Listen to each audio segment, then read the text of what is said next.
Hello friends, welcome to my YouTube channel. दोस्तों बहुत स्वागत है आपके अपने YouTube channel Pritam Bhojpuri news में। दोस्तों अभी से वीडियो कर दीजिए लाइक और चैनल पर नए तो सब्सक्राइब करने वाला है जरूर दबा लीजिए, क्योंकि भोजपुरी सभी छोटी बड़ी खबरें आपको इस चैनल पर डेली मिलती रहती है।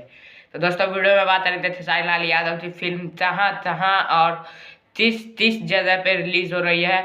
और खेसारी लाल यादव कल लाइव आए थे, उन्होंने बोला चल आप लोग 14 तारीख मकर संक्रांति तो एक फिल्म रिलीज हो रही है जिसका नाम है दुल्हन वही जो पिया मन भाई। इसको ढेर सारा प्यार दीजिए और फैंस पावर भी आप लोग तो दिखाना है 14 तारीख को। और ये फिल्म पूर्वांचल पूरे ऑल ओवर इंडिया में रिलीज हो रही है, मुंबई, पटना और जहाँ भी इंडिया में जहाँ भी नज़दीकी सिनेमा घर है सभी जगह रिलीज हो रही है।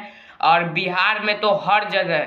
जी हाँ दोस्तों, लिस्ट आ जाएगी। अगर लिस्ट देखना चाहते हैं तो हो सकता है हम अपने फेसबुक पर उसको अपलोड करें, तो लिंक डिस्क्रिप्शन में फेसबुक पर हमें फॉलो ज़रूर कर ले और लिस्ट हम वहाँ पे डाल देंगे, या तो हो सकता है वीडियो भी बना ले उस लिस्ट को लेकर। और तो आप लोग कल फिल्म हिट जरूर कराइए। कल फिल्म आ रही है दुल्हन वही जो पिया मन भाई खेसारी लाल यादव की है, अभय सिन्हा ने प्रोड्यूस की है और रजनीश मिश्रा भैया जी ने लिखा है स्टोरी और डायरेक्शन भी इन्हीं का है। तो जय हिंद, जय भारत। वीडियो लाइक कीजिए, शेयर कीजिए और सभी तक फैला दीजिए ताकि फैंस